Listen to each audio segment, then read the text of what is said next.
É o convite. A convite a gente boa gosta, noite. não, né?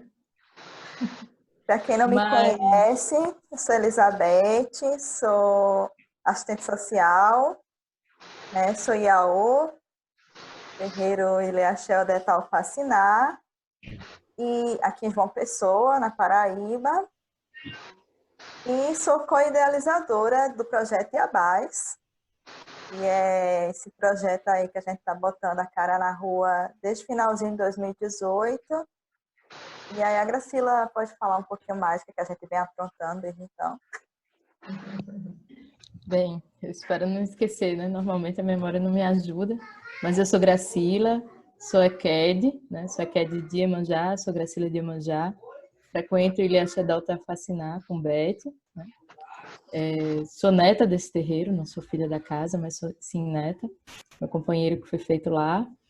E há um tempo, né, que a gente já pensa o projeto Iabás e, por fim, a gente teve condições de colocar de fato a cara na rua, teve algumas oportunidades para isso. Mas a gente tem uma perspectiva tanto acadêmica como uma perspectiva social também. Desse projeto já saíram alguns artigos, sempre visando as mulheres de terreiro. Se eu não me engano, nós já fizemos 3 rodas de conversa. Tem um projeto aí no forno para sair, né? E vamos caminhando. Nas rodas de conversa, a gente tratou sobre saúde mental nos terreiros. A gente tratou também sobre a questão da mulher negra, da solidão da mulher negra, né? E a gente também tratou da questão das iabás, né? A força das iabás. E aí o que é interessante é que a primeira oficina que a gente bolou, que aí foi exatamente essa, falando sobre as iabás, foi a que deu nome ao projeto. O projeto não tinha nome, tinha apenas uma iniciativa. E aí foi batizado de Projeto Iabás, e Projeto Iabás ficou.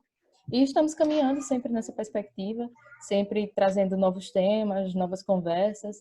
Normalmente, né, em tempos que não estamos em pandemia, acontece no NEAB, na UFPB, mas aí a gente está tendo essa experiência aí virtual, online, também pensando nesse contexto nosso, que é a questão do coronavírus.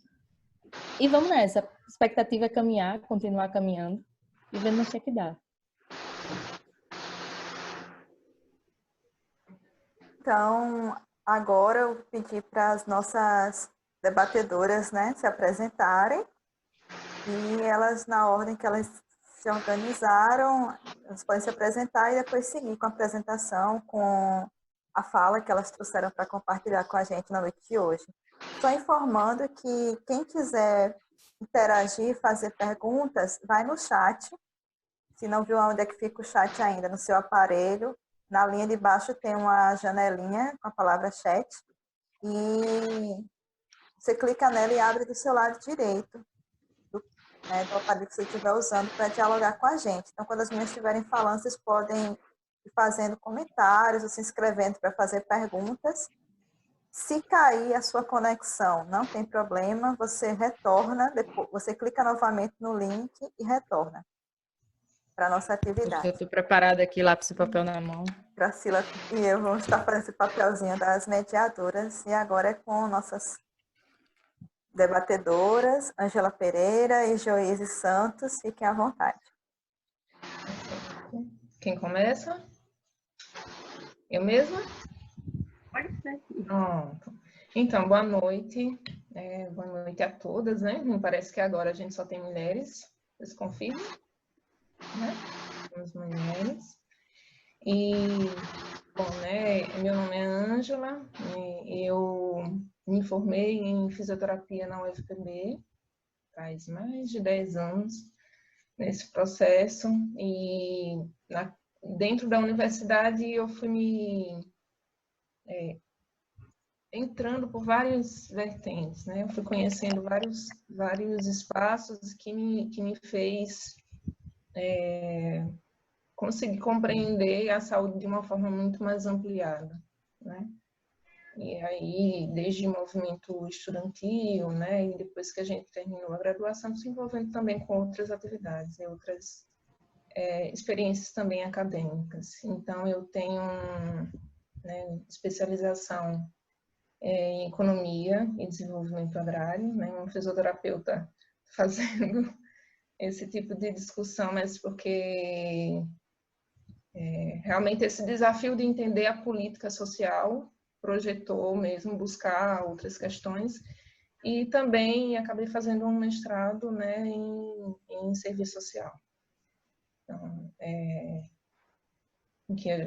em que eu fiz a discussão sobre a atenção básica, né, sobre a precarização do trabalho na atenção básica. E também tive outras experiências. A minha experiência mais recente de formação foi na residência multiprofissional em saúde da família, com ênfase em saúde da população do campo, onde eu pude vivenciar uma experiência maravilhosa, assim, inesquecível, com comunidades quilombolas, né, e de onde eu fui, de fato, chamada para aprofundar mais as questões de questão racial, embora eu tivesse uma aproximação na militância com isso não era tão forte, porque eu me inseri em movimentos sociais de temáticas mais gerais, e depois eu fui me inserindo no movimento feminista e outros, né? Enfim, e aí a gente chega a um estágio em que a inquietação que aparecia através do racismo que eu sentia, né, e que eu comecei a... Não dá mais para ficar só no reconhecimento, né? A gente tem que avançar e colocar como um espaço para luta mesmo, e onde a gente estiver, seja no espaço de trabalho, enfim, enquanto movimento social. Aí eu já começo a fazer a fala ou o Joyce se apresenta? Começo? Estamos todas O mudas. microfone estava desligado, ficou difícil de responder. Eu acho que você pode começar para não interromper. Aí depois Tá. eu me apresento e faço a fala. A gente vai ter quantos minutos para cada mesmo? Tempo que vocês precisarem, né? Mas se cair, vocês voltam. Não, vamos tentar fazer os 10 minutos, porque a gente vai conversando de 10 a 15, né? A gente vai conversando. Participar também. Então, Beth fez o convite, quero agradecer, né? Ela insistiu bastante, eu fiquei um pouquinho receosa, porque a gente tem começado a fazer essa discussão sobre saúde da população negra, tem um pouquinho acúmulo, mas eu não me via a refletir de forma aprofundada sobre o impacto do Covid na saúde da população negra, embora sempre a gente estivesse ciente de que a população negra, né, ela, sem dúvida, né, está sendo já bastante afetada. Eu não tinha tido tempo de fazer esse aprofundamento, então eu fiquei um pouquinho receosa, ela insistiu um pouquinho mais, então vamos. E aqui, então assim, primeira coisa que eu queria trazer é de que a gente escuta muito as pessoas falarem de que a Covid-19 é uma doença que não escolhe gênero, que não escolhe raça, que não escolhe classe social, que ela atinge todo mundo, né? E aí, quando a gente escuta isso, a gente sente, assim, uma pontadinha, né?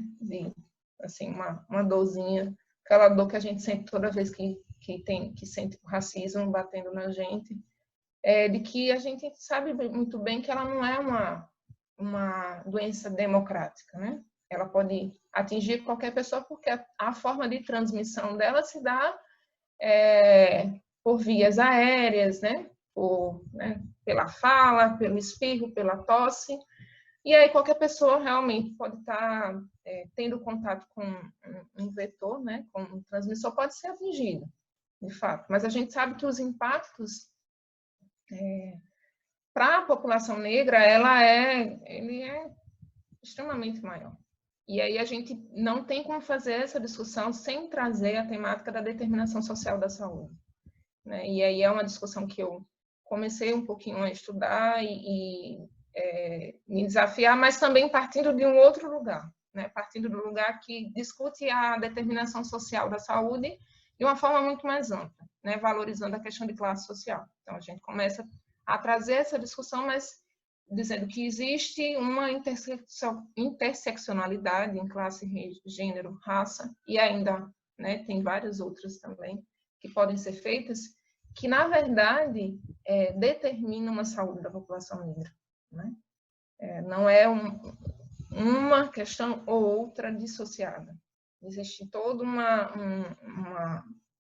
uma relação que é estrutural na sociedade em que a gente vive, que determina, então, as dificuldades, a vulnerabilidade que a população negra tem. E aí a gente, para poder fazer essa discussão, sempre tem que resgatar da formação social e econômica do Brasil, de onde vem, de que contexto ele foi formado, né, do processo de colonização, de quanto isso impactou a população brasileira e que até hoje, né, resulta nessa desigualdade que ela é racial, social, sobretudo e de gênero, porque a gente não está falando de a gente fala de um sistema capitalista que se usa, né, dessas desigualdades para poder se apropriar, explorar mais a população, né? E aí, então, assim, se a gente tem uma população negra que não tem acesso, né, que não tem condições de vida, né, que a gente chama dignas, né, que não tem moradia adequada, que tem, né, que dividir uma casa com várias pessoas, que não tem saneamento básico, que não tem a possibilidade de acessar a educação como outras, né, pessoas podem fazer isso. Se não tem a terra para poder plantar, poder se alimentar, então, assim, essas vulnerabilidades todas, né, que determinam a saúde da população negra, vão se expressar nesse momento. Então, assim, você não tem como dizer que essa população negra ela não vai ser mais atingida, né? Hoje, a gente tem percebido que os casos têm atingido principalmente os profissionais de saúde e pessoas de classe média, né? Pessoas que tiveram, enfim, hoje não, vou falar anteriormente, que puderam viajar, tiveram contato com alguém que viajou, enfim, hoje a gente já não está mais nesse estágio, a gente está no estágio de transmissão comunitária, né? Então, qualquer pessoa pode ter acesso e a gente sabe. Então, assim, quando as pessoas começarem a realmente ser contaminadas, nesses lugares onde as aglomerações são maiores, que no caso são as áreas periféricas, né? As favelas, as periferias de forma geral, os impactos vão ser extremamente maiores. Então, a gente, eu esqueci de dizer, né? Hoje eu estou como responsável técnica do Centro Especializado em Reabilitação Física e Auditiva de Conde, na Paraíba, que é uma cidade que fica bem pertinho de João Pessoa, a 20 minutos, mais ou menos. Uma cidade de 56 anos e que tem um histórico de oligarquias, né? Assim como várias outras cidades paraibanas, que foram explorando a população sem disponibilizar políticas públicas, né? Então, assim, uma das consequências disso é a população que tem um pouco nível de escolaridade, tem muita gente analfabeta que agora está tendo a oportunidade de estudar, enfim, né? Tem um nível de escolaridade baixo e que para as pessoas compreenderem, né, esse processo é muito mais difícil. Então, a gente, enquanto profissional de saúde, que tentou fazer inicialmente um trabalho de educação em saúde para explicar às pessoas, para orientar, olha, tem que lavar as mãos dessa forma, lavar só com água e sabão, com as condições que você tiver, ou então vamos procurar ficar em casa, enfim, essa conversa que a gente tem feito, né, em vários espaços. Ela não é bem compreendida, né? E aí eu faço uma análise assim, que ela não é compreendida e não é aceita, não somente por essa parcela da população mais vulnerável, mas também pela população que pensa, que vive nessa sociabilidade que a gente tem, capitalista, né? Que as pessoas elas são extremamente individualistas, que são, enfim, não estão preocupadas com o coletivo, em que é liberado do trabalho para ficar em quarentena e vir para uma praia, né? E que não pensa no possível impacto disso para a sua saúde e para a saúde de outras pessoas. Então, a gente tem duas questões aí, duas leituras. Então, ao mesmo tempo que eu tenho uma população que não consegue compreender, captar isso, e vai precisar sofrer da pior forma possível, que é vivendo os casos, vivendo o adoecimento e os impactos disso. E tenho também uma população de classe média ou classe baixa, né? Enfim, que tem algum nível de instrução que está levado muito pelo pensamento liberal mesmo, individualista, de que não vai me atingir, eu estou pagando, aqui em Conde é uma área turística, né? Então, assim, eu paguei a minha pousada e eu não vou sair da praia porque, né, paguei, pronto. Então, assim, isso aí que é o que a gente um pouco que vivenciou aqui nessa tentativa de fazer as pessoas compreenderem esse momento que a gente está vivendo. E aí, indo para a população negra, né, que aí grande parte se encontra nessa vulnerabilidade, né, a gente vai ter aí, além das questões que determinam a saúde, né, as questões de moradia, que elas não estão dissociadas, a gente dissocia para serem mais didáticos, né? Mas a gente fala da dificuldade de moradia, do emprego, do trabalho informal, dessas questões todas, a gente tem as próprias doenças que atingem essa população, e aí sejam elas de origem genética, ou as comorbidades que são acentuadas justamente pela condição de vida, né? Quando a gente fala, por exemplo, de uma hipertensão, ou uma depressão, né? A depressão, a gente não diz que a depressão ela vai atingir principalmente a população negra só porque ela é negra. Ela atinge a população negra por causa das vulnerabilidades que essa população vive para poder garantir a sua existência, né? Então, isso é uma questão, mas a gente tem uma população negra que majoritariamente, né, corre o risco de ter uma hipertensão, né, pela composição mesmo fisiológica, isso está provado, mesmo, tem medicações que já não são mais indicadas para a população negra no combate à hipertensão. E aí, para diabetes também, né, a gente tem as doenças hematológicas, que atingem principalmente a população negra, e a gente tem, então, a doença falciforme, né, que é uma doença que atinge a população negra, né, em sua maioria é de origem genética, veio com eu não gosto de chamar tanto de diáspora, eu chamo muito de sequestro mesmo. Foi uma população que foi a diáspora no sentido de que a cultura ela continua se espalhando, esse processo continua acontecendo. Mas chamo de sequestro porque foi essa população negra que foi sequestrada no processo de escravidão e que veio, né, para o Brasil para fins de mão de obra, para ser explorada no processo de escravidão, que trouxe na sua gene, na sua genética, os traços da doença falciforme, né? E aí, pessoas hoje têm o traço e outras têm a doença falciforme. Então, ela muita gente às vezes faz a discussão de que é uma doença, só uma doença genética que dá mais em negro, né? Eu acho que se a gente compreende que ela veio para o Brasil por causa desse contexto, né? A gente tinha no território brasileiro indígenas, nós não tínhamos população negra.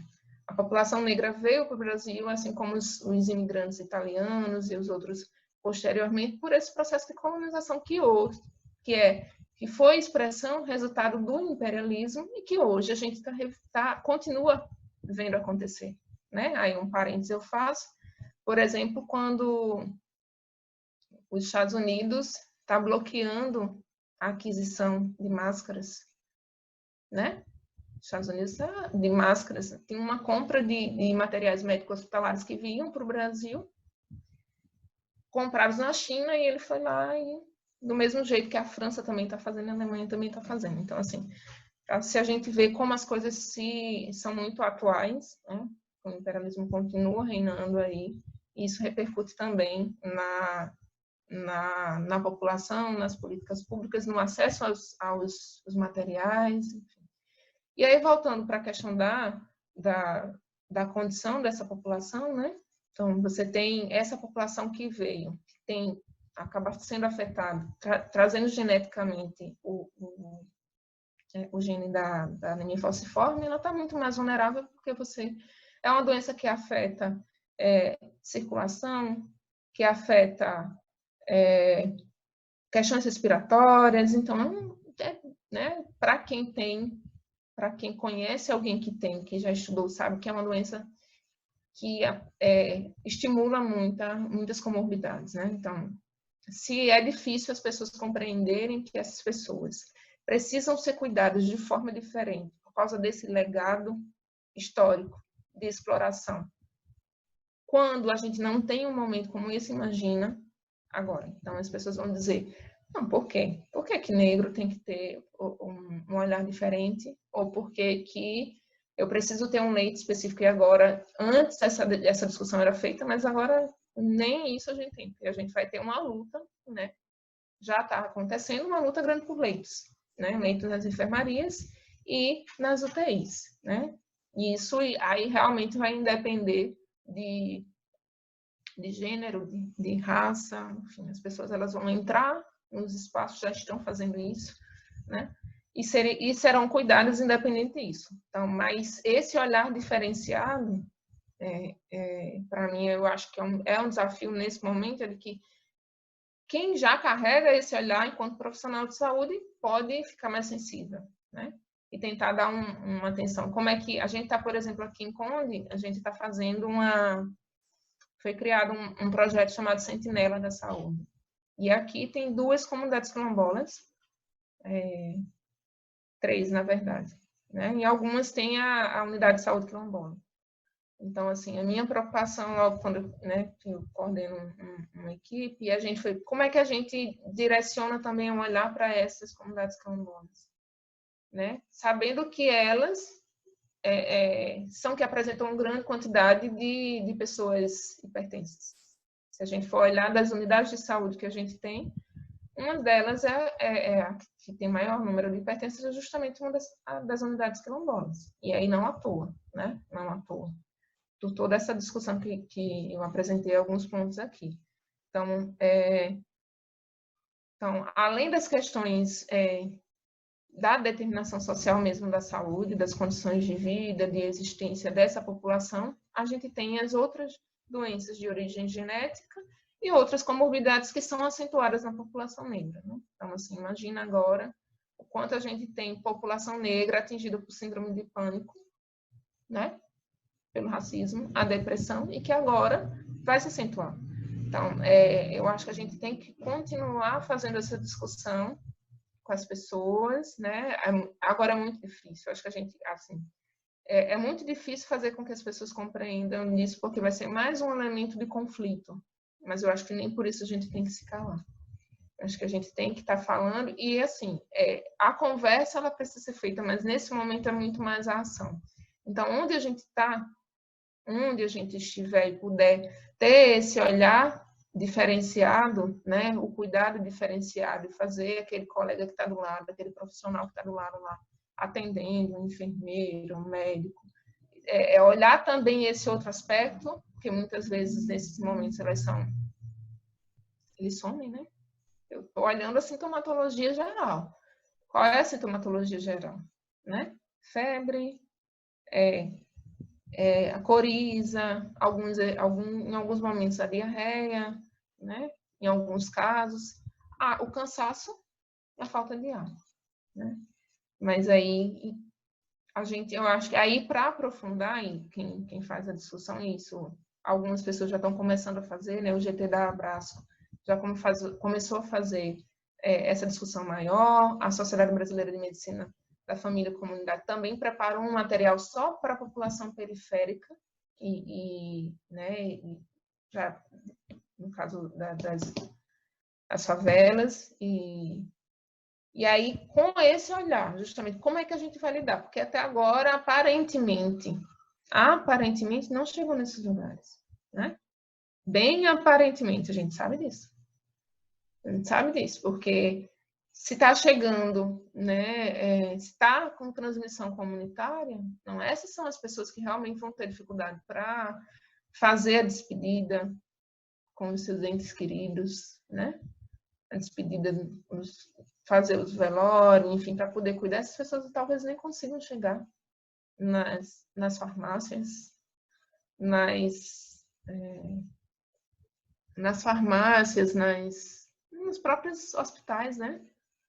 E a gente vai ter tem um caminho aí difícil, que significa, enquanto aquela pessoa que tem uma condição melhor de vida tem um carro para poder fazer esse translado, como é que fica uma pessoa na cidade, por exemplo, como João Pessoa, que o transporte coletivo foi paralisado, né? E aí, como é que chega nesse lugar? Enfim, eu acho que são as primeiras questões que a gente sempre fica inquieto em momentos como esse. E aí, em relação à temática, né, de terreiro, a Joyce vai trazer melhor. Eu acho que tem umas coisas que eu identifico, assim, que deve ter mexido bastante, né? São espaços de culto, né? As pessoas gostam de estar junto, de tocar, de cantar, enfim, de estar fazendo o culto aos orixás, e de uma hora para outra a gente tem que parar tudo isso, né? Continua cada um no seu lugar fazendo o seu momento, emanando, né, o axé, né, as saudações aos orixás, mas a gente se afasta. E aí eu acho que tem o poder também desse lugar para cuidar dessa população. Eu acho que para a gente resgatar. Quem foi que cuidou da saúde da população negra no início? E chegou no nosso país, né? Se não fosse a medicina tradicional, se não fosse né, as mães de santo, se não fosse a religião de matriz africana, essa população tinha ficado ainda mais anônima, né? Então, acho que é voltar um pouquinho também para isso, né? O espaço do terreiro também é esse espaço de cuidado em saúde, e a gente também, acho que quem é profissional de saúde, chegar também nos terreiros para dar um suporte, né? Porque sempre as mães e os pais de santo, eles são esses lugares, essas pessoas que acolhem e que nesse momento também devem estar assumindo essa função, né? Nos terreiros. Mas, enfim, é só alguns pontos para a gente começar. E aí eu quero ouvir agora Joyce. Obrigada, Ângela. No mudo aqui, né? Muito boa a tua exposição, né? Muito pertinente, o apanhado que você faz. E agora a gente vai ouvir nossa amiga, companheira Joyce, né? As contribuições que ela traz um pouquinho aqui para a gente também. Tá certo. Gostei muito da fala da colega e vai ajudar na minha, né? Porque eu pensei em falar algumas coisas que você já trouxe, então isso já vai ajudar bastante no desenvolvimento do meu raciocínio. Deixa eu me apresentar como você fez também. Eu sou Joyce Santos, sou macota do terreiro Lembaruci, é um terreiro Angola. Sou nutricionista, trabalho na atenção básica, numa equipe de NASF, no subúrbio daqui de Salvador, em 3 territórios do subúrbio, e um quilombola também. E também sou mestra pela Escola de Nutrição da UFBA, que minha temática de estudo, inclusive, foi terreiro de candomblé, né? Alimentação, a cosmovisão alimentar dentro do espaço de terreiro. Então, para não me esticar mais na apresentação, eu vou tentar trazer logo um pouco do que esse encontro propõe, né?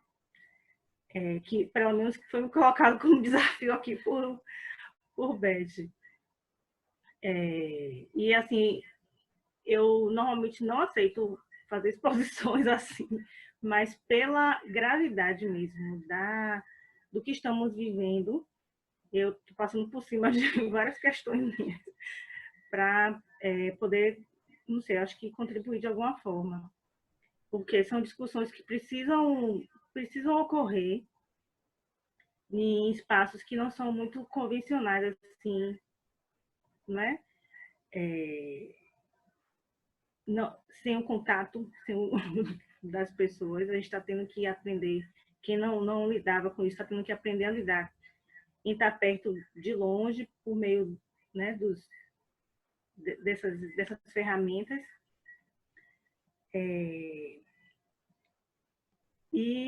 Mas a gente precisa entender, mesmo que seja difícil, entender com a rapidez que é necessária a gravidade do que estamos vivendo com essa pandemia do Covid-19. E aí eu vou fazer uma reflexão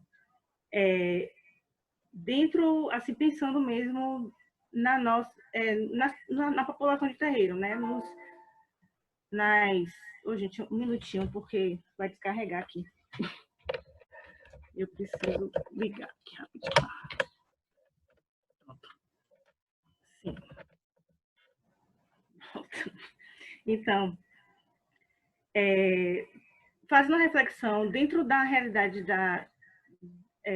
dos afro-religiosos, né, das religiões de matriz africana e, de uma certa forma, das comunidades negras de uma forma geral. Né? Se a gente for pensar que a gente, dentro do candomblé e de outras religiões de matriz africana, a gente carrega um legado que veio de nossos ancestrais em um período em que chegaram aqui, né, em um período que era totalmente hostil, né, de escravidão e colonização. E assim, ainda assim, a gente conseguiu manter muito dos princípios da religiosidade de matriz africana, né? Os nossos rituais dentro do candomblé, a gente sabe que muitos deles se fundam mesmo no convívio em comunidade, né? E por isso a gente preza tanto por essa família que a gente constrói dentro do terreiro, que é a família de santo. Os vínculos que a gente constrói lá, a gente constrói em comunidade. Então, praticamente todos os rituais, boa parte deles, necessitam da presença da família de santo. E a gente se fortalece tanto espiritualmente, né, quanto porque esse mundo imaterial e o material está muito misturado, então a gente se fortalece nessa comunhão, né? Entretanto, para a gente hoje existir enquanto candomblé, a gente precisou, nossos ancestrais necessitaram adaptar o que eles trouxeram de lá, num ambiente que era extremamente hostil, genocida, epistemicida, que nossa humanidade estava questionada o tempo inteiro e até hoje, né? E com a sabedoria, né, desses que estiveram antes da gente, a gente pôde hoje ter esse legado com a gente. É claro que é uma conformação diferente, mas exatamente isso, essa adaptação da religiosidade, das formas de se fazer, né, de se cultuar nossos ancestrais, de se cultuar nossos orixás, nossos inquices, ele precisou ser adaptada. E é nessa pegada que eu trago hoje para a realidade que a gente vive hoje. Então, se antes os nossos ancestrais puderam ler a realidade hostil, né, em que viviam e adaptaram, né, sua religiosidade para preservar sua existência, né? Hoje a gente vai precisar também fazer isso, né? Muitos dos nossas tradições, nossos rituais dentro do terreiro, eles vão precisar ser adaptados e é para que a gente preserve a essência do que está dentro das nossas religiões de matriz africana e que está presente pela vida que cada um, na vida de cada um, né? Porque é a partir dessa vivência e do conhecimento que a gente vai adquirindo ao longo dessas experiências com nossos irmãos, né? De terreiro, é que a gente vai aprendendo e passando isso para os mais novos, né? Então, hoje a gente precisa reconhecer a nossa realidade, que é uma realidade que é hostil também, né? Por várias questões, muitas das quais a nossa colega já colocou aí, né? E dentro do terreiro a gente tem algumas características que eu fiz um esquemazinho aqui para a gente lembrar e a gente, a partir disso, pensar em como a gente pode entrar nesse movimento de autopreservação, né? Para que a gente preserve mesmo a vida dos nossos irmãos, da nossa comunidade de terreiro, e com isso também o nosso candomblé, né? Então, a gente precisa ter em mente algumas questões. Primeiro, dentro dos terreiros de candomblé, as pessoas mais velhas, elas são valiosíssimas, é nosso tesouro. E essas pessoas, elas estão correndo mais risco, porque a gente sabe que o coronavírus, ele ataca principalmente as pessoas que têm maior vulnerabilidade, e os idosos estão nesse grupo. A mortalidade de pessoas idosas, ela é muito elevada, né?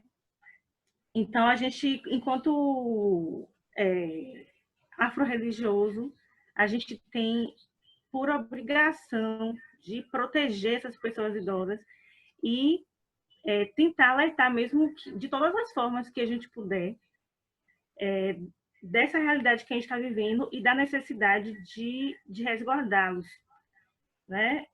Tentando isolá-los dentro do espaço em que eles vivem, seja no terreiro ou seja em suas casas, né? E fazer todo aquele processo que a gente se discute muito na mídia, né? De evitar que eles circulem nos espaços, então tentar suprir tudo o que for necessário para eles, né? Tem que articular para que as pessoas que são menos vulneráveis consigam ir para a rua, levar insumos, não é? E as pessoas que circulam os ambientes, né, que têm maior risco de contaminação, como os profissionais de saúde, por exemplo, ou as pessoas que não podem deixar de trabalhar e que estão o tempo inteiro pegando coletivo, por exemplo, essas pessoas, elas podem ser transmissoras e levar para esse espaço de terreiro, para essas pessoas mais velhas, o vírus, né, a contaminação. Então, elas podem ser vetores. Então, a gente precisa ter isso em mente para que a dinâmica do terreiro ela seja adaptada, né, para isso.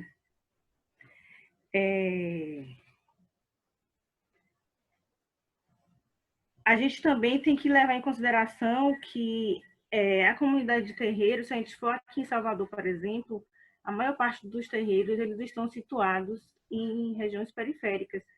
Teve um mapeamento aqui em 2018, que foi feito pelo professor Josélio, por exemplo, que mostra que a maior concentração é no subúrbio, né, em Itapuã, algumas regiões de Itapuã, no subúrbio. Então, assim, em Cajazeiras, a gente tem um número grande de terreiros. Todos esses bairros são bairros periféricos, são bairros extremamente populosos, longe do centro da cidade, e que tem essa série de questões que a colega colocou, né? Temos questões de saneamento, a falta de água que tem sido constante nesses bairros, né?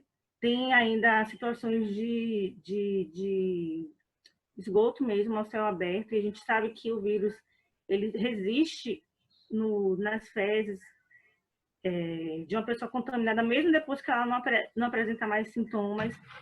Então, a gente tem um risco de se contaminar pelo esgoto, não é? São populações que têm vínculos de trabalho precários, né? E que muitas vezes trabalham na informalidade. Então, a gente tem uma outra vulnerabilidade aí, que é a questão do acesso mesmo às condições de vida mesmo, né? De alimentação, né? Temos a questão da habitação também, as estruturas não só de muitos dos terreiros, mas também das moradias dessas pessoas, né? Que são integrantes dos terreiros, né? Então, são várias questões que a gente precisa estar atento, porque, então, por exemplo, se a gente necessitar ir para o terreiro, por exemplo, hoje, se necessitássemos ir para a minha roça hoje, muitos dos meus irmãos vão de coletivo, alguns tiveram que continuar trabalhando. Então, assim, esse fluxo expõe muito, tanto quem vai para o terreiro, quanto para as pessoas que estão lá nos seus resguardinhos, principalmente os mais velhos, né? Outra questão que a gente precisa estar muito atenta agora, assim, refletir sobre com relação ao SUS mesmo, né? A gente veio assim de um baque principalmente dos últimos anos para cá, com redução dos recursos. Então, por mais que a gente tenha um sistema público de saúde universal instalado, esse sistema ele veio sofrendo baques, né? Ele já vinha com várias questões, porque o SUS ele regula toda a saúde do país, mas ele é híbrido. A gente tem o sistema público e tem o privado o tempo inteiro disputando, né? Esse espaço, mas nos últimos anos a gente teve um baque com redução, com a aprovação, né, de algumas emendas constitucionais e tal, que reduziram os recursos para esse SUS, e muitas portarias que tentou desestruturar esse sistema, na forma como ele é organizado, principalmente a atenção básica. Então, muitos dos princípios que a gente vem, né, no SUS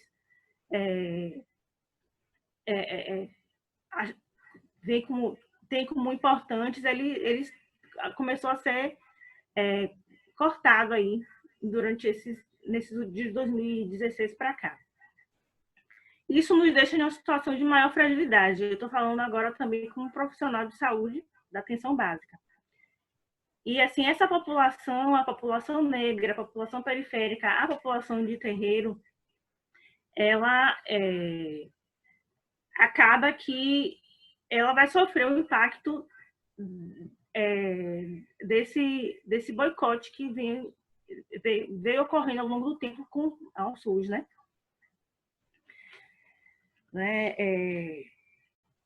Então, a gente precisa estar em mente justamente isso. Essa política, na verdade, essa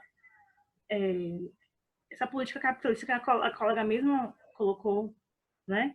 Ela é genocida desde quando o Brasil se fez de Brasil, né? Desde quando iniciamos com o processo de colonização e escravização, e a gente permanece com essa política que é genocida e epistemicida. Então, assim, se nós estivemos o tempo inteiro, por mais que a gente tenha mudado o contexto, a gente permanece nesse sistema que é genocida, e a gente precisa ter em mente que estamos mesmo por conta nossa, né? Então, todo esforço ele tem que se voltar para nossa autoproteção mesmo, nosso autocuidado e autopreservação.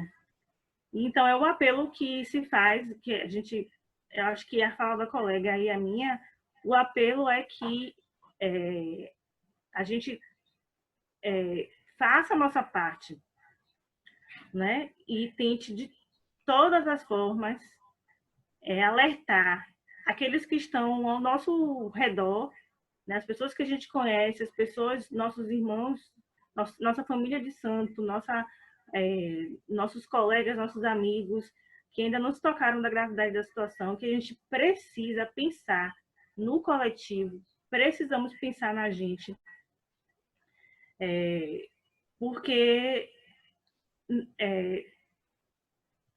em nenhum dos países que estão lidando com a situação da epidemia, da pandemia, conseguiu fazer as ações, desenvolver as ações sozinhos. Elas dependem que a comunidade compreenda e põe em prática todas as políticas de tentar conter a disseminação do vírus, né? Então, na verdade, minha fala ela vai um pouco mais nesse sentido. A colega acho que contribuiu fazendo outras reflexões sobre a nossa situação enquanto grupo, né, uma população negra, dentro desse contexto da saúde, né, nossas vulnerabilidades que já estão aí, né, outras doenças que estão presentes, as nossas condições socioeconômicas, a nossa condição de existência, né, nesse país e na diáspora. E o apelo que eu faço também é no sentido da gente refletir sobre isso, refletir sobre a nossa realidade, da necessidade de adaptação dessa realidade, para que a gente se autopreserve mesmo. Certo? Então, eu vou deixar agora, acho que o espaço para discussão. E se vocês quiserem comentar alguma coisa aí também, quero agradecer, viu, Beth, o convite. Eu espero que eu tenha conseguido dar o recado. Com certeza conseguiu. Recado muito bem dado de todas as duas. Acho que até o momento não apareceram perguntas têm comentários, né? Eu falando o tempo todo, que é uma forma de ficar calada, é escrever, né? E a Fabiana Brandão, que fez uma colocação sobre a Covid-19 e a assistência religiosa que está tendo aí na Bahia, né? E que isso vem adaptando algumas práticas de saúde nos terreiros. Eu não sei exatamente como é que está se dando esse processo aí, né? Mas se está mudando práticas ou está trazendo pelo menos essa reflexão, eu acho que isso já é de fato de grande avanço. Acho que todas as duas estão de parabéns, inclusive a internet também, que nem caiu esse tempo todo. Não, eu estou aliviada aqui, porque eu acho que deu certo fazer uma assinatura. Não caiu. No caso, é como eu tô moderando, então eu estou sustentando vocês, né? Já estamos sustentadas aqui. Agradecer a Ângela, agradecer a Joíse, né? As colocações de vocês, não sei se vocês conversaram antes, né? Mas assim, acho que é uma coisa, elas casaram muito bem. E queria ouvir as pessoas que estão aqui online. Tem a Fabiana já fez uma colocação sobre assistência religiosa. Sueli, Amélia, não precisa aparecer não, gente, se vocês forem tímidas. Camila Mascarenhas e Joelle, podem falar com a gente está disposto, o espaço está aberto. Gente, eu estou cozinhando, então só estou escutando por enquanto. Certo. Eu acabei não falando de uma questão aqui, acho que é importante também a gente refletir. Eu não sei, assim, muito direcionamento a gente pode ter para isso. Mas uma coisa que é muito polêmica, que pediram para eu falar aqui, é com relação aos rituais. Alguns rituais que para a gente é importante, como, por exemplo, com relação ao ritual de funeral mesmo, para as pessoas que são do axé, né? Que os corpos dos óbitos, né, pelo Covid, eles têm a indicação de serem cremados, porque é uma situação de infecção, transmissão, que a gente ainda não conhece muito, né, como é que se desenvolve essa questão da transmissão pelo Covid. A gente sabe ainda pouco pelo tempo que a gente sabe da existência dele. E são questões mesmo que é difícil a gente dizer, porque eu acho que o que a gente precisa realmente fazer é tentar nos preservar para que a gente não tenha que corromper muitos dos nossos rituais, como é essa questão do velório, né? Do funeral dos afro-religiosos, que segue todo os preceitos da nossa religião. Não só a questão do funeral, mas todas as outras. Né? Então, se existe algum ritual que está em curso nos terreiros, alguns não pode ser interrompido, por exemplo, a situação do recolhimento mesmo de algum adepto, ela não vai ser interrompida porque é um nascimento, e aí ele não tem como interromper o nascimento.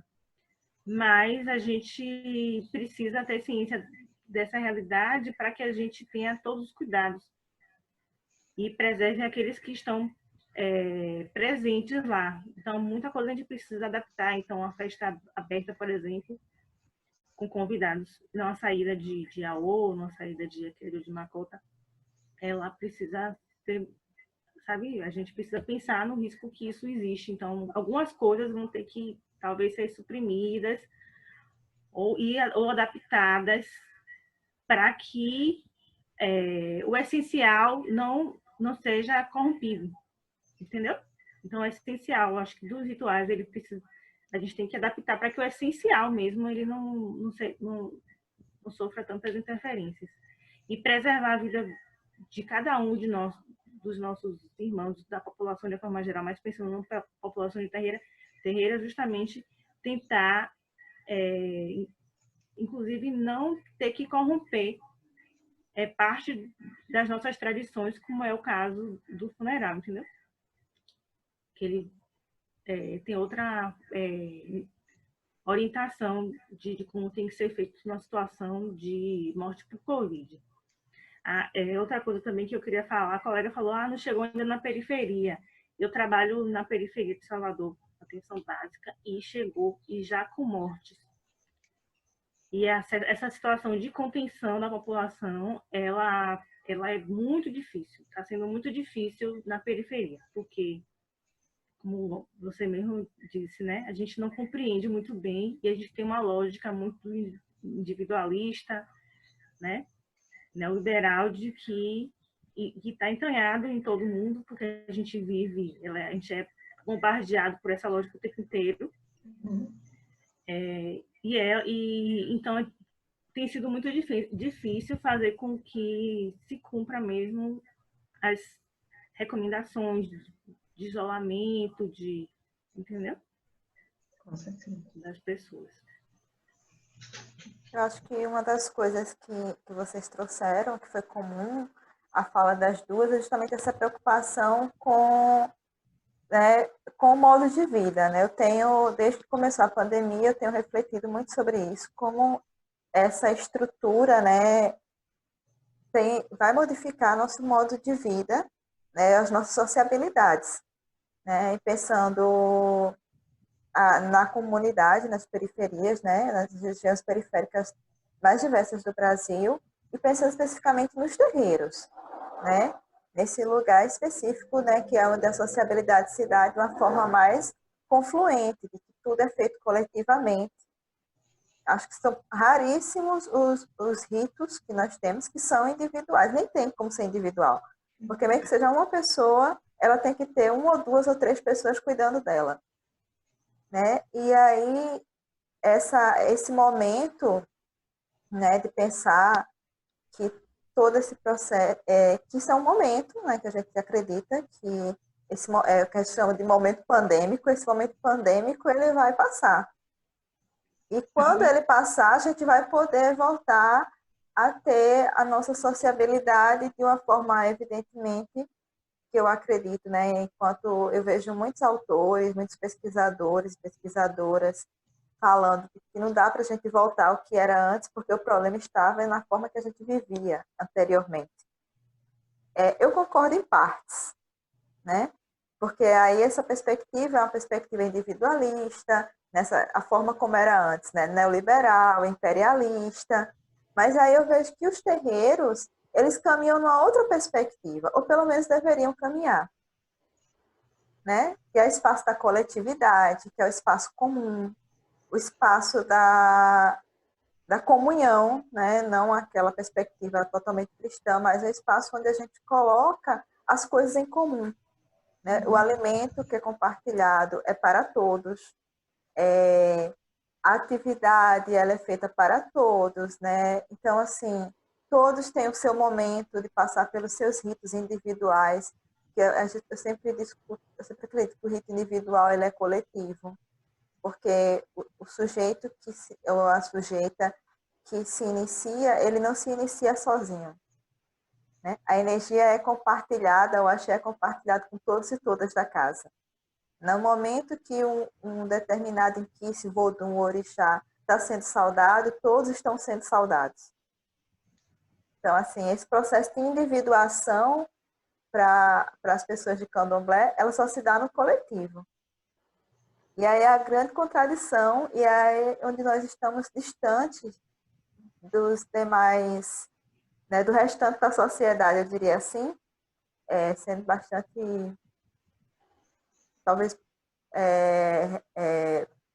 tentando ser bastante positivo nesse aspecto, que a gente, quando o processo de individuação dos sujeitos à sociedade, dentro dos terreiros, ele se dá no coletivo, ele não se dá como o restante da sociedade, porque para ser individual eu tenho que ter a minha casa, a minha roupa, o meu, né? Tudo no singular. E no terreiro a coisa tem que se dar no plural. Uhum. Não sei se vocês, né, têm alguma coisa nesse sentido, mas eu vinha pensando muito nisso, nas sociabilidades, né? Durante esse momento que nós estamos vivendo e também para depois desse momento que nós estamos vivendo. Eu queria comentar uma coisa, né? Acho que foi muito, eu gostei muito da fala de Joyce.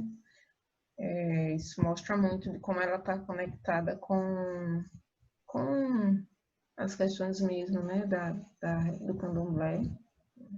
É uma fala diferente, né? Do que a minha. Eu tenho me aproximado, eu comentei com a Elizabeth. Tenho me aproximado, mas eu não integro a religião, de fato, né? Tenho me aproximado e até esse momento também, vamos dizer assim, atrapalhou um pouquinho, né? Isso. Mas é muito, muito interessante ouvir essa fala, assim, quando ela fala da proteção do idoso, não só pela vulnerabilidade física, né? Não só pelas comorbidades que estão ali. Indiretamente, né? Porque é um dos grupos de risco, mas eu consigo enxergar no terreiro aquele idoso como algo importante, né? Como uma pessoa importante que tem que ser valorizada e tal, que tem que é sagrado. Enquanto na sociedade que a gente vive, e aí dialogando um pouco com o que tu fala, Beth, da sociedade que a gente vive, o idoso ele é descartável, né? Então, assim, a fala do próprio presidente, né, que veio enfatizando isso de que o idoso como foi isso que ele falou, seleção natural, né? Então, assim, vai ser tranquilo se o idoso for morto, enfim, se tiver que se fazer como as escolhas, infelizmente, estão sendo feitas, eu não tenho respirador suficiente, então eu vou ter que escolher aquele mais jovem, porque tem uma perspectiva de vida maior e tal.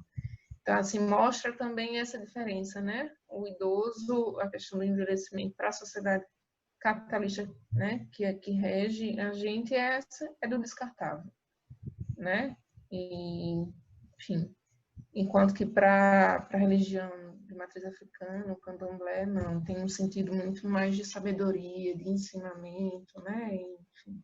Embora também existam pessoas que pensem dessa forma, mas hegemonicamente, eu acho que a sociedade capitalista, a sociedade que a gente vive, fala muito desse idoso como descartável, né?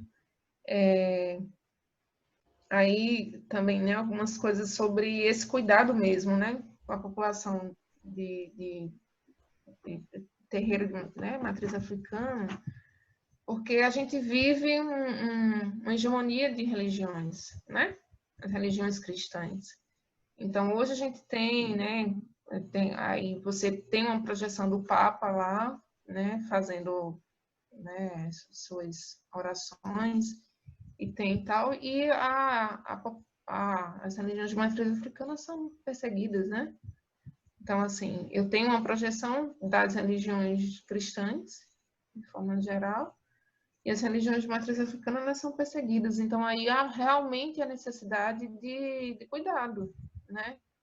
Que você está falando de uma possibilidade de extermínio, que é extermínio físico, por causa do genocídio que atinge a população, mas é também um extermínio pode ser, né? O extermínio da própria religião também, né? Então, assim, do que resta dela, do que resta de né, espalhado aí pelos lugares, tentando resistir à intolerância religiosa, né? Quantos terreiros já não foram destruídos, queimados, e, enfim, por causa, né, da possibilidade simples de existência, das pessoas partilharem os ritos, né, os rituais. Então,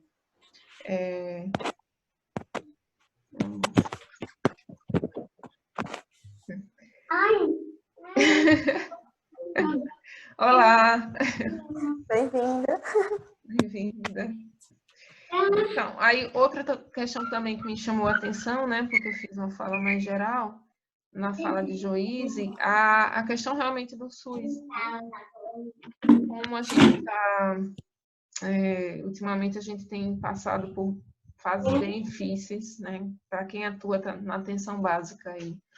A gente sabe que está acontecendo uma série de mudanças, né, do ponto de vista de financiamento mesmo, para isso. E a gente sabe que a atenção básica é onde pulsa a vida, né? Onde a gente está falando do cuidado da vida ali, a gente não está falando do momento da UTI, que as pessoas estão vivendo situação de extrema fragilidade em relação à vida e morte. E aí, tudo que a gente vinha construindo historicamente aí, vários pensadores, pessoas, o movimento de saúde coletiva, né, de reforma sanitária, vem sendo colocado abaixo, assim, né, em pouquíssimo tempo, né, foram mais de 12 anos, muito mais de 12 anos, né? O SUS tem mais de 30 anos, mas me refiro aos últimos anos em que a população negra conseguiu pautar, o movimento negro conseguiu pautar realmente, quando foi construída uma política de saúde integral para a população negra, e a gente vendo o SUS se desmanchar e a gente ter que lutar, ao invés de para avançar, para fazer que os estados assumam a sua responsabilidade de implantar uma política de saúde da população negra, de olhar de forma diferente para a população negra, a gente agora está tendo que segurar o que a gente tinha, né? Tentar resistir para a gente não perder. Então, assim, e aí isso diz, então você tem, e hoje, né, a gente tem um ministro da Saúde que, por ser médico, ele tem feito uma defesa, mas o histórico dele também não é progressista. A gente que não nos enganemos, né?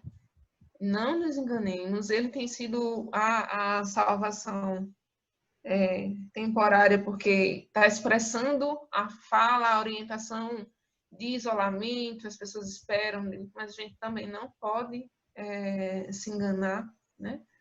E achar que é a solução dos nossos problemas, né? Eu acho que não é a solução dos nossos problemas. Esse momento está sendo extremamente importante para que as vendas caiam das pessoas, né? Acho que muita gente que já vinha se decepcionando com o governo federal, um pouquíssimo tempo depois, né, que o presidente começou o seu mandato, mas hoje a gente está vendo a possibilidade dessas vendas caírem mais rápido. Eu estranho, e a gente fica pensando como acontece isso, porque as pessoas ainda não acordaram. Quando veio um presidente dizendo que a economia é mais importante que a vida. Vão para a rua e a gente tem experiências no mundo mostrando que, nesse momento, ir para a rua foi um desastre. Milão está aí para mostrar, né? E, enfim, uma realidade, né, bem diferente.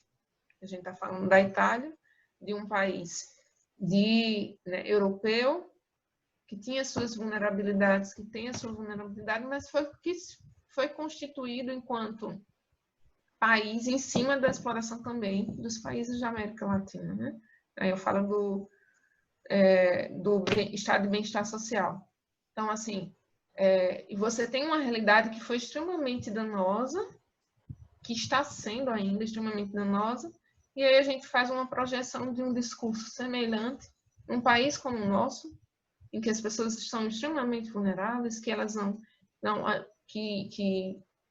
né, enfim, uma série de motivos, elas não conseguem compreender as orientações que estão sendo colocadas, e, enfim, é muito lamentável a gente estar vivendo, a gente já passa vergonha internacionalmente há algum tempo, né? E eu acho que a pressão internacional também vai ajudar a gente, mas também, assim, depois que a gente passar esse boom, esse momento mais crítico, se a gente não aprender realmente, dar as mãos, né, e se juntar e dizer, não é isso que a gente quer outra forma de organização, né, de sociedade.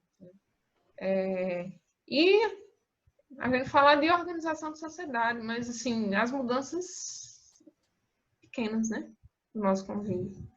Nesse momento, quantas coisas a gente não refletiu sobre divergências, né, sobre conflitos, né, a relação mesmo com um amigo, com o pai, com a mãe, de como o que vale acima de tudo é a vida da gente, né, de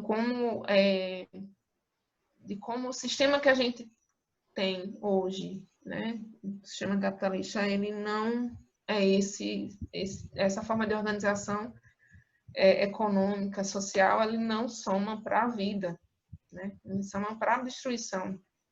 E aí a gente vai para tentar estudar. Existem várias teorias, enfim, né? Foi uma mutação, é uma mutação de um vírus que já existia, né? Que surgiu na China, e foi porque foi uma alimentação ali, foi alguém comeu o bicho, ou enfim, né, algum animal, ou existe também outra versão de que teria sido uma arma biológica. Sim, a gente não tem como saber exatamente agora, mas há essa possibilidade. Por que não? Se a gente tem no histórico da humanidade, a história várias armas químicas que foram produzidas. Né? A gente tem. E a gente está falando, então, de um momento em que se acirra as divergências capitalistas, a gente está vivendo um momento de crise do capital, crise do sistema capitalista, em que, justamente na China, num país que vinha se desenvolvendo, né, ganhando destaque, disputando com outros, o Brasil, até algum tempo aí, no governo de Dilma, estava lá junto, né, no BRICS, disputando uma outra configuração geopolítica. E aí a gente tem um vírus que começa logo na China. Então, assim, a gente tem aprendido, né, a militância tem aprendido que a gente não pode simplesmente achar que as coisas surgem do nada. Então, há essa possibilidade, há várias outras leituras, a leitura de que a sociedade que a gente vive também, as epidemias, elas não são de agora, né? A gente tem febre, né, meningite, enfim, não são de agora. Mas, minimamente, esse momento tem que fazer a gente refletir de que tipo de sociedade a gente tem, que tipo de relações a gente estabelece, o que é que a gente valoriza mais, né?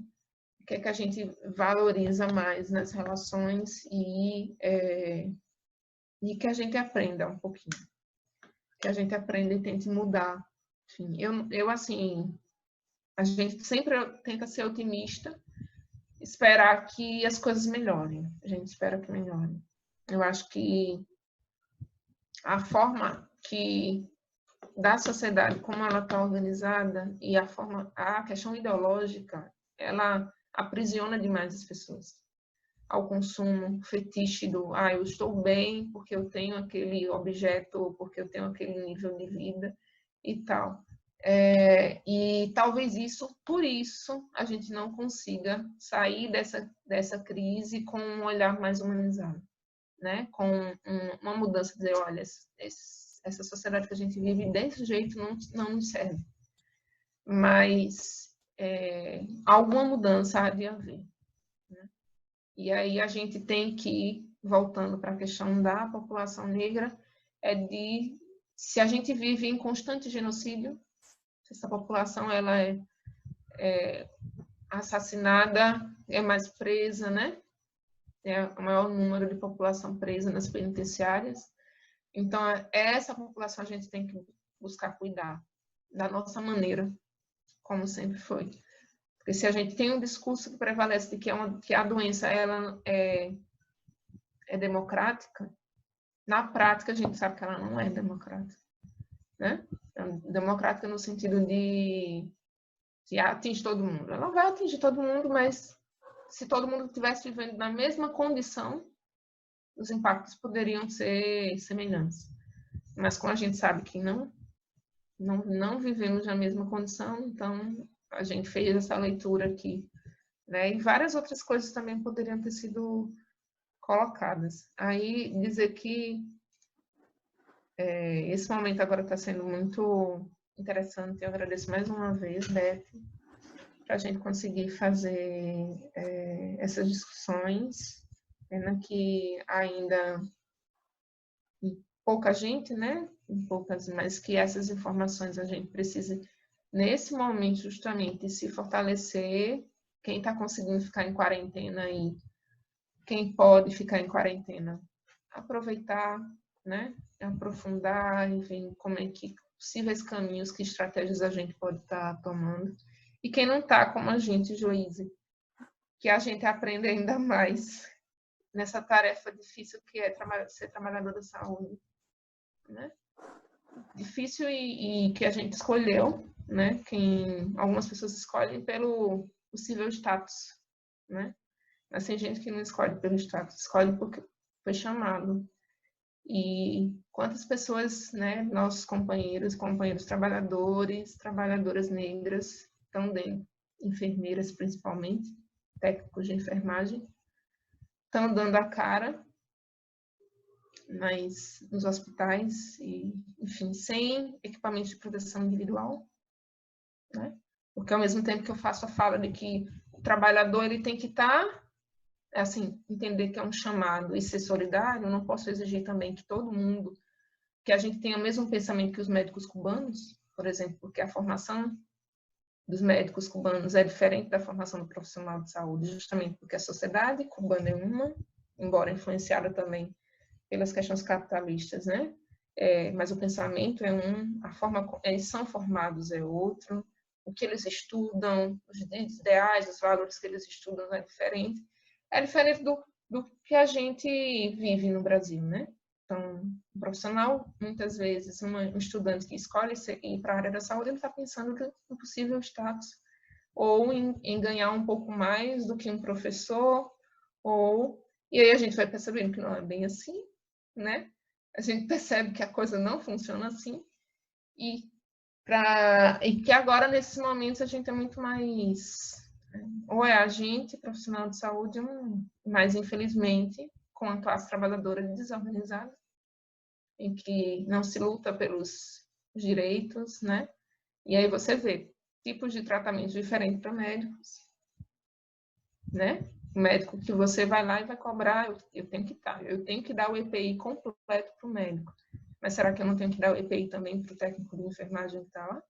Né? O que é que eu tenho que escolher? Eu vou escolher dar o EPI para o médico ou para o técnico de enfermagem? Quem é que vai ficar com a possibilidade de menos máscaras cirúrgicas?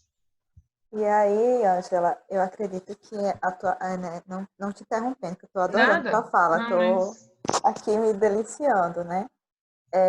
Mas aí a gente vai perceber também que, mais uma vez, a gente vai entrar na lógica do capital, né? Da escolha de quem merece viver, né? Uhum. Então a gente vai ter, a gente não está vivendo isso tão fortemente, mas isso já está começando no Brasil, que é o adoecimento de profissionais de saúde. né? E a morte de nós, né, profissionais de saúde, me Sim. incluindo nessa história. E quem já morreu? Quem foram as primeiras mortes? Foram enfermeiros e técnicos de enfermagem. Com certeza. Né? E aí, dentro dessa tua fala, tem algumas pessoas aqui, né, que estão online acompanhando com a gente, Sim. Amélia, Camila, Joere, Eli, que chegou agora há pouco, e Sueli, né, a Gracila também. A gente vê vários aspectos, né, que tem feito a gente refletir. Como essa sociabilidade capitalista, né, essa forma, como diria o Attila Mbembe, né, essa perspectiva, né, ou esse projeto ideológico europeu, que é o capitalismo, né, que é a única, que foi, da forma que nós fomos colonizados no Brasil, ele vai afetar as relações mais sutis, né, desde as relações mais sutis até as relações macros, né, que é isso que você está trazendo do exemplo dos profissionais de saúde, né? E aí eu fico pensando em como nós, né, comunidade de terreiro, e tem a Gracila está digitando aqui, desde quando o Papa rezar sozinho lá na Praça de Roma é lindo, é maravilhoso, né? A gente aplaude, me emociona, né? Mas assim, se a gente vê uma liderança ou um adepto de uma religião de matriz afro-brasileira, né, fazendo algum rito, né, provavelmente essa pessoa vai ser atacada, né, Sim. com violência, com certeza. E aí a pergunta que eu trago para a gente refletir nessa nossa conversa é o quanto nós, né, terreiros, né, religiões afro-brasileiras, temos a contribuir com essa sociedade. Primeiro, desmistificando algumas questões, né, desde o princípio da individuação ao nosso modo de vida, né? Qual é a perspectiva ideológica que nós seguimos, né? Porque assim, nossa, mas os terreiros estão no mundo capitalista, mas nós temos uma perspectiva, né? Nós temos uma cosmovisão que nos ampara e que diz que esse modo não é o modo certo de viver. Né? E essa sociabilidade que está posta para a gente não é a sociabilidade que nós queremos viver. Porque ela não dá conta, esse projeto, né, esse projeto civilizador europeu não dá conta do que nós trazemos. Joyce colocou na fala dela bem no começo, eu até anotei aqui, né? Esse mundo material e o mundo imaterial, para a gente, eles coexistem, eles não estão separados. Uhum. Então, assim, quanto nós, enquanto pessoas de terreiro, e aí eu já vi várias lideranças, Brasil afora, né, de religiões matrizes africanas, fazendo vídeos, falando da importância desse momento, mas assim, o quanto é importante para a gente que esse momento, que é um momento civilizador, a gente está passando por um novo processo civilizatório da humanidade. É como as várias pandemias, as várias guerras, né, trouxeram alguns ensinamentos para a gente. Como é que nesse momento nós, pessoas de terreiro, podemos estar atuando, mas assim, é uma pergunta para a gente refletir, assim, se alguém se arriscar a responder, eu vou adorar. Né? Mas como é que essa nossa cosmovisão, essa nossa perspectiva civilizatória pode contribuir para esse mundo, sabe? Porque a coisa não tá certa, né? A gente não sabe como foi que esse vírus foi parar na China, e aí, se a gente não vivesse num mundo tão globalizado, né? Onde as coisas acontecem muito rápido, talvez esse vírus tivesse ficado lá na China mesmo, e a gente nem tivesse ficado sabendo dele. Uhum. Mas ele chegou, ele está aqui, né? Ele está nas nossas cidades, no Nordeste brasileiro, nas periferias do Nordeste do Brasil, nos sertões, né? Nas regiões mais afastadas dos grandes centros. E então, eu acho que a grande pergunta que eu tenho me feito, acho que por isso que eu provoquei, né, as minhas companheiras no projeto IABAIS para a gente discutir, mas a roda de conversa, é como é que o nosso processo civilizatório, né, de pessoas de religiões afro-brasileiras pode contribuir para a gente refletir novas formas de sociabilidade, de cuidar de saúde, desmistificar alguns aspectos, principalmente nessa lógica de que o mais velho, de que o idoso é um ser descartável, os mais vulneráveis de um modo geral, né? Os mais vulneráveis, né, são extremamente descartáveis. Idosos, mulheres negras, né, evidentemente, jovens negros, população negra de um modo geral, e nós, pessoas de terreiro, que se nós conseguirmos sobreviver, que a fala da juiz vai nesse sentido, se nós conseguirmos sobreviver à pandemia, nós vamos continuar existindo. Mas o objetivo não é esse, do que está posto aí enquanto política, né? Política social. Então, é mais para a gente refletir mesmo das falas que vocês estão colocando aqui.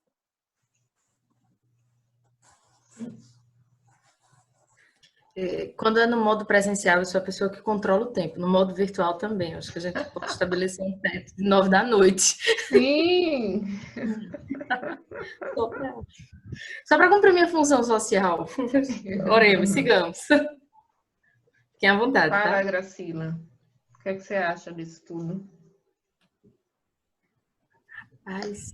Eu acho uma coisa tão complicada, porque, como eu estava comentando aqui do lado, eu acho que o nosso maior inimigo de todo modo é a ignorância, né? Em todos os lugares que a gente vai, desde as pessoas que não conhecem, não sabem daquilo que se trata, como você falou, que não se previnem por desconhecimento, por estar alheio à informação, como das pessoas que também ignoram a informação, têm completo acesso a ela e ignoram, são dois grupos de completa diferença, e como aqueles que querem colocar vendas nos olhos, também, né? O tempo todo a gente tem esse grupo de pessoas. E aí, trazendo um pouco para o embate religioso que a gente vive, porque a gente vive uma guerra religiosa no Brasil, e é declarada, ela não é velada, ela é declarada em todos os sentidos. E aí, algumas cenas me chamaram a atenção nas ruas esses dias, nas ruas não, né? Na internet a gente vê fotos de pessoas que estão nas ruas, ajoelhados, orando. Eu não sei se rolou aí na cidade que vocês estão, mas aqui em João Pessoa tem várias fotos de alguns grupos de igrejas evangélicas mantendo distância de um para o outro e as pessoas ajoelhadas, orando, ou em tempo de jejum, ou uma coisa assim. E aí a gente está no meio de uma pandemia, né? Um respeito a todas as religiões, mas ore em casa, né? Faça suas devoções em casa, coloque suas preces, tudo aquilo que você pensa na sua casa. Né? Não necessariamente você precisa ir com um batalhão de pessoas para a rua fazer o vírus circular, porque a grande sacada desse negócio é a velocidade que o vírus circula, né? E a gente não tem controle disso de outro modo, senão ficando nos resguardando, né, desse movimento, pelo menos todos aqueles que podem se resguardar desse movimento. Isso é uma coisa, né? E aí, voltando para o reforço à intolerância religiosa, que vem com toda a força nesse momento, né? Quantas vezes a gente tem sentido isso, né? E pessoas comentando, a gente vê nas redes sociais. Pelo menos eu saí de um grupo depois que uma pessoa postou que isso era resultado do carnaval, que com Deus não se brinca, né? Eu já não tenho mais capacidade para dialogar com isso, não dá, para mim não dá. Mas o reforço disso, né, em todas as situações que a gente vive, eu acho que a Joyce coloca muito bem quando ela fala que a gente está, pessoas de terreiro de uma maneira geral, em especial as pessoas negras que trouxeram essa religião, né, nesse constante processo de adaptação, porque isso é uma constante, a gente está resistindo o tempo todo, né, enquanto religião de matriz africana, e agora não é diferente. Mas, mais uma vez, a gente gira, né? Gira, anda e termina sendo o foco de muitas violências. Uma das oficinas que a gente fez no Projeto Iabá falava das diferentes violências que a gente sofre, né? E aí, essa é uma delas, né? Ser atacado pela religião que a gente escolhe, né? No caso das pessoas negras, por serem negras, por serem de periferia, por serem de religiões afro, né? E uma série de outras questões que as violências nos fazem adoecer, como você mesmo coloca na sua fala. Então, de uma maneira geral, essa é a minha forma de ver, a minha forma de pensar. A minha perspectiva também de estar junto com Beth, chamando outras pessoas de terreiro, né, para estar dialogando e para estar conversando sobre esses temas que nos atravessam o tempo todo, né? Porque a Covid é a questão do momento, né? Mas tem várias outras questões que nos atravessam. A última temática que a gente estava conversando era, por exemplo, a questão do ensino superior, né? As religiões de matriz africana e as questões do ensino superior, como é que se dá esse processo? Da pessoa que é de religião de matriz africana, como é que se dá esse processo de identificação na universidade? Né? De aceitação, de olhar dos outros, de recolhimento. Então, tem várias temáticas que atravessam essas discussões de mulheres e mulheres de terreiro, especificamente, né, que a gente tem tentado discutir, né? Porque se fosse realmente para a gente conversar, eu fico brincando com a questão do teto, porque eu não imaginava que virtualmente a gente teria as mesmas, como é que eu posso dizer, as mesmas sensações que a gente tem quando a gente está conversando presencialmente, né? Porque a conversa se estica, ela se estica, e a gente vai colocando novos pontos e vão trazendo outras coisas. E isso vai se alimentando de alguma forma, porque como você disse, mesmo com essa distância entre você e a Joíse, né, que eu acho que nem se conheciam, eu também não conhecia a Joíse, não conhecia você, né? Mas a gente comunga de um certo pensamento, e quando a gente se encontra com isso, a gente encontra um semelhante, a gente encontra uma forma de pensar muito próxima, né? Então, o que é que a gente quer fazer? A gente quer conversar sobre isso, a gente quer colocar para fora muitos sentimentos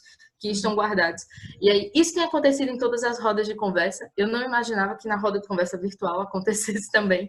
E a gente ir colocando todos esses sentimentos de alguma maneira, né? E aquilo que nos incomoda, e aquilo que a gente observa, e as nossas percepções, o nosso olhar filosófico sobre o nosso próprio povo, né? Ou sobre aquilo que a gente aprende também. Né? Mas, de certa maneira, é isso. Estou satisfeita na minha fala. Muito bem. Eu queria aproveitar que vocês... Angela falou um pouco dessa questão do EPI. A gente vive muito isso lá. Inclusive, as notas que surgem, o que me estranha mesmo é que a gente tem uma adaptação da forma como é orientado o uso do EPI para que se economize o EPI. E a gente está em questão, assim, as equipes do NASF daqui de Salvador e de outros profissionais também, a gente tem questionado muito isso, porque se tem a norma técnica, que assim, a gente já vê como falha a forma como descreve a necessidade do EPI para cada função, né? E a depender do grupo também, então NASF usa determinado tipo de EPI, médico que vai fazer a avaliação do paciente usa aquela máscara N95. Mas na nossa prática, muitas vezes a gente não tem nem a máscara cirúrgica. Na nossa prática, a gente tem gestantes trabalhando, enfermeira, trabalhando que não teve licença, né? Então, na nossa prática, a gente tem falta de água nas unidades de saúde, na nossa prática, a gente não tem álcool em gel, na nossa prática, muitas vezes a gente não tem carro para fazer visita, né? E tem uma questão de abastecimento, mas também tem outras lógicas aí nessa questão, né? Tem as lógicas de priorizar quem precisa se proteger mais ou menos, tem a lógica da unidade estar na periferia, no subúrbio ferroviário, será que falta também para outras unidades? O racismo institucional, né? Então, assim, todas essas questões acabam se somando como um peso, assim, para quem trabalha, né? No meu caso, assim, da atenção básica, mas eu acredito que na realidade dos hospitais não são diferentes. Porque eu já soube notícias do HGE, por exemplo, não ter máscara. A gente, assim, a gente tem usado máscaras artesanais. Assim, fiquei o final de semana fazendo máscara artesanal para distribuir com meus colegas, com medo de chegar na unidade e não ter máscara cirúrgica, né? E a adaptação do serviço também acaba sendo prejudicada, porque se você não tem máscara, você acaba não conseguindo executar determinadas atividades. E isso compromete aquele território também, né? Então, assim, são várias questões que vêm afligindo a gente nos últimos tempos. São muitas coisas que se somam, né? E que realmente acaba sendo questões que acabam sobrecarregam um pouco a gente, né? É isso. É isso. O pavor de estar na rua e ver aqui mesmo onde eu moro tem um culto ao ar livre. O pastor chama e a galera vai ao ar livre, gente. Está fazendo isso toda semana. A gente já denunciou. no número que tem disponível, mas ele continua fazendo. Aí eu fico, gente, quantas pessoas estão ali se expondo e correndo risco de vida, né? Como a gente colocou aqui, todos colocaram, a transmissão é extremamente rápida.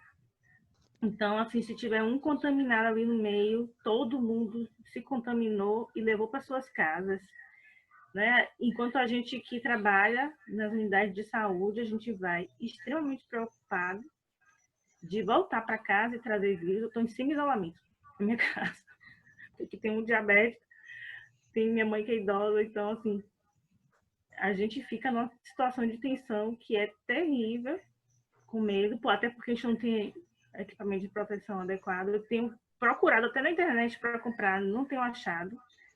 Nem sanitizante também, álcool, essas coisas assim. Tá uma dificuldade muito grande. E a gente não tem tanto esse suporte de estrutura do serviço, né? Então, acho que eu falo mais de desabafo mesmo. Mas são questões que a gente precisa refletir, entender por que acontece, por que está acontecendo também. Que não é só por conta do Covid, são coisas que já acontecem. E agora isso vem com uma carga muito maior, porque a gente fica o tempo inteiro dizendo: se eu me contaminar, eu posso contaminar uma pessoa aqui de casa. Se eu me contaminar, eu posso contaminar alguém do terreiro. Né? Não estou tendo contato com ninguém do terreiro, a não ser as pessoas aqui de casa, mas você está inteiro nesse questionamento, né? Eu posso contaminar alguém, porque eu estou trabalhando. Sim. Mas, assim, Luiz, eu acho que os desabafos são muito bem-vindos, viu? Todos eles, porque eu acho que esse é um espaço também, sempre foi, né? Nunca deixou de ser. E aí é mais ou menos como as nossas conversas terminam, né? Com esse clima de não acabou, precisamos de mais uma, né? Com essa questão do desabafo mesmo, Olá, Edivaldo! Com essa questão do desabafo, com essa questão dos sentimentos, das colocações, não termina diferente, né? Porque é um momento para a gente conversar, para a gente refletir e ver que a gente, de alguma maneira, pode sim fazer alguma coisa, né? Não sei, o mínimo possível, sei lá, uma máscara artesanal para distribuir com os colegas, um trabalho de conscientização, mas, enfim, é o que é possível nesse momento. E conversar sobre isso, porque eu acho que falar também é uma forma da gente se revigorar, de certa maneira. Uhum. Queria agradecer o convite, viu? Então, Eu que digo. Esse sotaque baiano. a gente está aqui, né? Chegou mais uma pessoa, né? E a gente está, na verdade, na reta final. Está conectando ainda. O áudio é mais difícil. Ele vai chegar, a gente vai cantar para Oxalá. Então, Gente, é uma brincadeira. Pronto, Edivaldo conectou. Olá, Edivaldo, pode nos ouvir? Olá. Então, a gente está falando... Fala inglês também, né? Porque é tudo escrito em inglês. Network, Bangladesh, is home. Então, Não é fácil. Meninas, eu tenho uma parede igual a essa da Elizabeth, mas agora desfiz. Mas eu vou fazer de novo. Deixa eu levantar um pouquinho para vocês verem um pouco da minha parede, o que é, né? Essa cheia de negócio de encontro. Então, a gente está caminhando para a reta final aqui da nossa roda de conversa. E, de antemão, já agradecer a todas as pessoas que se mantiveram aqui conosco, né? A Nélia, Sueli, Camila, Joere, e, de um modo muito particular e especial, a Ângela e a Joíse, por toparem o desafio. Vocês foram perfeitas. Nossa, só gratidão. E está gravado, depois eu socializo com vocês, né, os vídeos para vocês também compartilharem com as pessoas que vocês queiram. E aí deixa assim para vocês fazerem suas falas finais de encerramento. Você não agradeceu aos atrasados, que chegou depois. Gente, essa pessoa maravilhosa chegou depois. É Edivaldo. Eu apanhei horrores para instalar esse negócio. Ogã, né? A pessoa que me criou, que me fez a Yaô que eu sou. Então, assim, gratidão por estar aqui. E eu vou deixar as meninas falarem. Joíse. A despedida, né? É. Olha, foi um prazer conhecer vocês. Ângela, amei sua fala também. É bem pé no chão, é bem assim, estamos aqui nesse contexto, é bem situando a gente na nossa realidade, para que a gente não se iluda muito, né, com as coisas que vêm por aí, não é?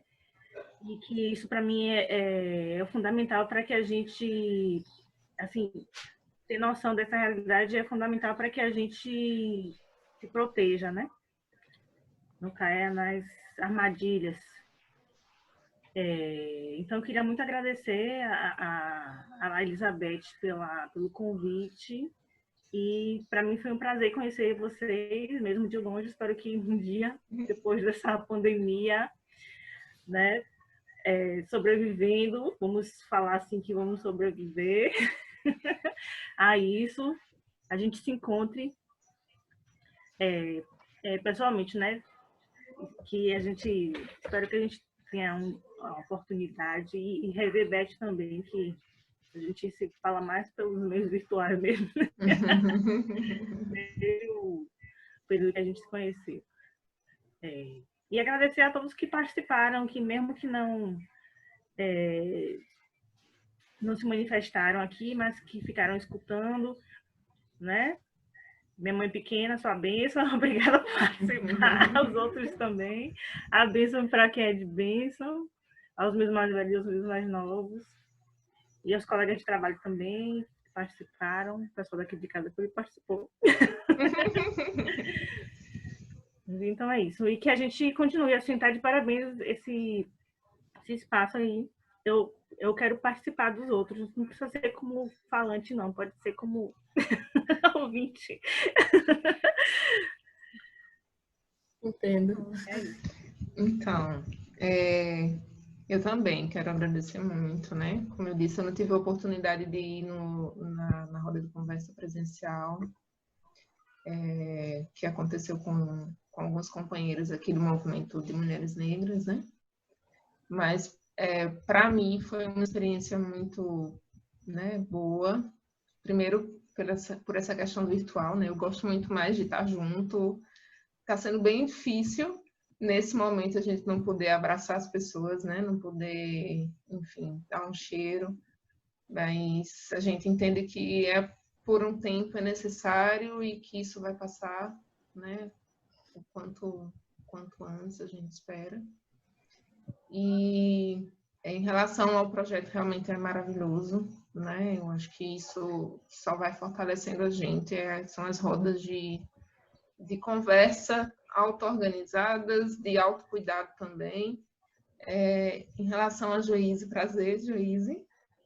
Também foi muito, muito bom te ouvir, né? Ouvir assim, essa fala tão rica de realmente alguém que vive a religião e que está olhando essas questões a partir dela, né? Dá para ver que isso é evidente. E em relação ao comentário da minha fala, né? Os orixás não, os búzios foram jogados aí, dizendo que eu sou uma filha de Ogum com Oiá. Então, talvez se explique um pouquinho essa história do pé no chão. Está atento. Na batalha. Atenta. Olha estratégia. Exatamente. Olhando bem para isso e lutando com todas as forças possíveis, me desgastando, enfim, as pessoas não compreendendo a gente, né? Defende uma coisa assim, às vezes aí não é bem compreendido, mas porque a gente está vendo, tentando olhar além, né? Olhando para as pessoas não a partir do que elas são, o que elas parecem ser, mas pensando num projeto mesmo de mundo, de sociedade, que a gente gostaria de sociedade porque vivemos em sociedade, mas é uma perspectiva mesmo de que humanidade a gente quer, que relações a gente deseja ter para viver bem, né? Para viver melhor. E aí, por isso essa fala muito muito assim, prefiro que a gente saiba exatamente onde a gente está pisando. E saber que a gente está tendo casos não notificados, saber que os nossos desafios são maiores e é doloroso ouvir os casos, cada dia novos casos, mas é melhor que a gente saiba e tente se preparar. Claro que cada um sabe o quanto pode suportar, né? O quanto a sua condição psicológica, enfim, das vivências e permite, mas se a gente consegue andar um pouquinho mais, se a gente consegue chegar naquele idosinho que está na rua e dizer, moço, vamos lá, ou então assim dizer, olha, eu gostaria de parar e ficar conversando com essas pessoas que estão aqui no bar, bebendo, estão se expondo, mas eu sei que se eu fizer isso nesse momento vai ser mais desgastante para mim do que para o conjunto, né? Então a gente vai se protegendo porque a luta continua. A luta continua nos vários espaços, seja uma roda de conversa como essa, seja no nosso cotidiano enquanto trabalhador da saúde, enquanto gestor, né? No caso, eu coordeno um serviço um centro especializado em reabilitação física e auditiva aqui em Conde. Então, são 30 profissionais, 31, todos em condição, né? Todo mundo tendo suas famílias, tendo suas questões, né? Suas dificuldades e medos, e hoje a gente vai, eu acho que aprendendo como lidar com isso, se fortalecendo, né? E vamos sair, a gente deseja que sejamos pessoas melhores, né? Que a gente aprenda, que evolua com esse momento. Aí, prazer também, Gracila, que eu não conhecia. Edivaldo aí, eu também, oi. E as demais pessoas, né? Edivaldo Funfum para os íntimos. Tá segurando. Depois Beth me apresenta. E as outras pessoas que eu não conheço, mas que participaram aí também desse momento. Eu falo demais, a gente me desculpa.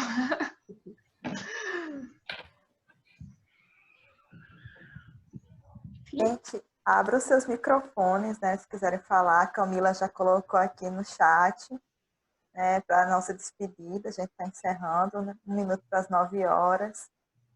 E dizer que quem tem Instagram, quem desejar, pode seguir o Instagram do projeto, né? Que é o @iabasprojeto.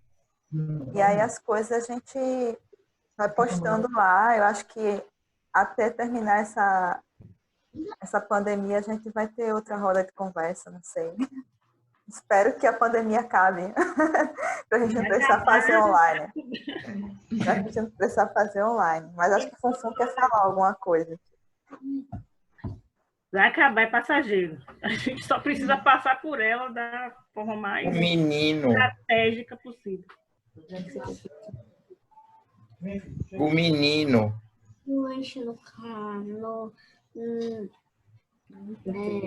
Então é isso, né, gente? Dizer tchau, agradecer sempre. E vocês fiquem à vontade, né? Joíse, Ângela e as pessoas que participaram da roda, né? Hélio, Sueli, Amélia, Joélio, Camila, para sugerir temas também. Entrem lá no Instagram da gente, sugiram temas ou o mesmo tema em outro espaço. A gente espera estar aberta, né?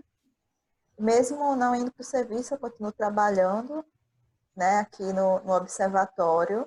Eu sou residente e aí o Núcleo de Estudos de Saúde Coletivas da Universidade Federal da Paraíba tem um observatório do Covid. Então, eu tenho trabalhado diuturnamente na atualização dos dados, loucamente, né, acompanhando cada novo caso, cada novidade que tem no mundo.